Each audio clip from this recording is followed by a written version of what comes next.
Bhavnagar ST bus stand નજીક અકસ્માતમાં 2 લોકોના મોત. ભાવનગર શહેરના એસટી બસ સ્ટેન્ડ નજીક બનેલી અકસ્માતની ઘટનામાં 2ના અવસાન થયેલ છે. એસટી ડ્રાઈવરને પોલીસે દ્વારા હસ્તગત કરવામાં આવ્યો. સમગ્ર ઘટના સીસીટીવીમાં કેદ થઈ. અહેવાલ જાહિદ સૈયદ. રિપોર્ટ શાહરૂખ ખાન પઠાણ, ભાવનગર.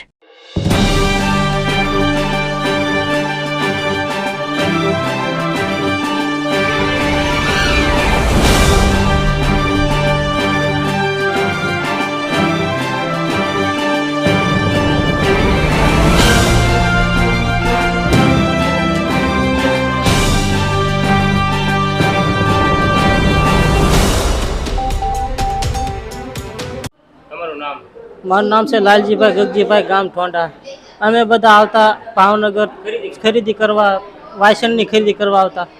ત્યાં સરકારી બસ સ્ટેન્ડ છે ને, બસ સ્ટેન્ડની સામે અમારા બૈરા બધા બેઠા હતા. તેઓ બસ વાળાએ કારમુક બસ ચડાવી દીધી, દિવાલ પાડી દીધી. અમે 7 જણા હતા, એમાંથી 4 જણા ફેલ થઈ ગયા, મને એવું લાગે છે. શું નામ તમારું? બધાય તમારા પરિવાર હતા એ કેટલા ઉભા હતા? એનું નામ આવડે કોઈનું?